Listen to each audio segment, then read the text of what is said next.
कुछ हफ्ते पहले मुझे डेडपूल और वुल्वरीन के पहले 35 मिनट का स्नेह यात्रा प्राप्त हुआ। उस शुरुआती हंगामे के बाद मुझे यकीन है कि यह वर्षों में सर्वश्रेष्ठ मार्वल फिल्म होने जा रही थी। पूरी फिल्म देखने के बाद भी मेरा विचार यही है। दुख के साथ मुझे थोड़ा सा अनिश्चित है कि डेडपूल और वुल्वरीन हमें उसकी बहुत आवश्यकता है, जो हमने बेहद उम्मीद से देखी थी।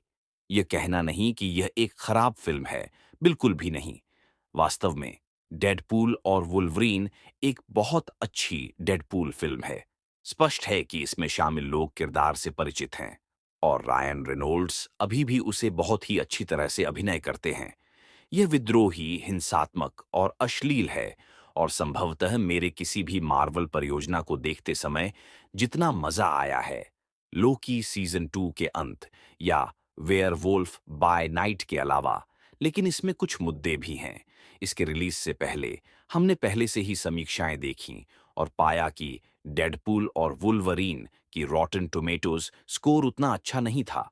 प्लेटफॉर्म के शीर्ष समीक्षक इस फिल्म से शीर्षक से अधिक ठंडे थे, जितना उसकी 88% रेटिंग दिखा सकता है। फिल्म को पूरी तरह देखने के बाद मुझे इसका कारण समझ आता है। मुझे लगता है कि डेडपूल और वुल्वरीन एक महान डेडपूल फिल्म है, लेकिन यह आम तौर पर वह महान फिल्म नहीं है जो मुझे लगा था। मैंने इसे नीचे क्यों ऐसा समझता हूं, उसकी व्याख्या की है। और चिंता न करें, मैंने स्पॉइलर से दूर रहने का प्रयास किया है। जब मैं पहली बार थिएटर से बाहर निकला, मेरा तुरंत विचार था कि डेडपूल और वुल्वरीन लगा कि फैन सर्विस द मूवी है।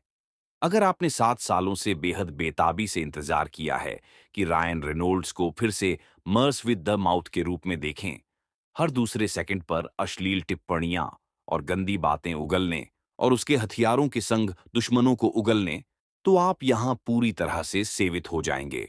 उसे एक कठोर और मजबूत ह्यू जैकमैन अभी भी एक उत्कृष्ट वुल्वरीन के साथ जोड़ने से फिल्म एक बहुत ही मजेदार दोस्ताना कॉमेडी में बदल जाती है। लेकिन वहां हमारे प्रमुख जोड़े को एक दूसरे को शेरों के साथ छींटते हुए खुशी होती है, जब कोई भी उनमें से किसी को भी किसी भी समय एक नर्व पर छूता है। इसमें एक आवर्धन दुनिया को बचाओ की कहानी है, लेकिन यह सदैव फैन सर्विस, चौथी दीवार के अलावा कस्ट जोक्स या हिंसा के बवंडर में खेलती है।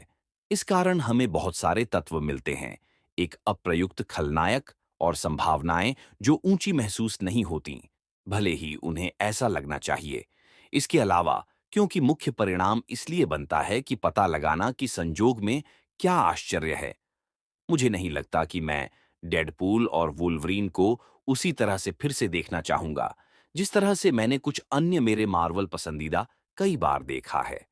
और जैसा कि आप इस बिंदु पर उम्मीद करते हो, वैसे ही चित्रण सिनेमाग्राफी कुछ यहाँ वहाँ है। कुछ कार्रवाई दृश्य अच्छी तरह से निर्मित हैं, जबकि दूसरों में क्या हो रहा है शेकी कैम और सुपर तेज कट्स के दाल बाटी में गिर जाते हैं, जिन्हें मैंने पर्दे पर पूरी तरह से अनुसरण करने में वास्तविकता में समस्या होती थी। और जैसा कि आप इस बिंदु पर उम्मीद करते हो, यद्यपि दृश्यात्मक रूप से निश्चित रूप से एंटमैन और दी वॉस्प क्वांटमानिया से बेहतर है, तार की गई युग्मी समस्याएं मार्वल सीजीआई को यहां भी निरंतर घेर रही हैं।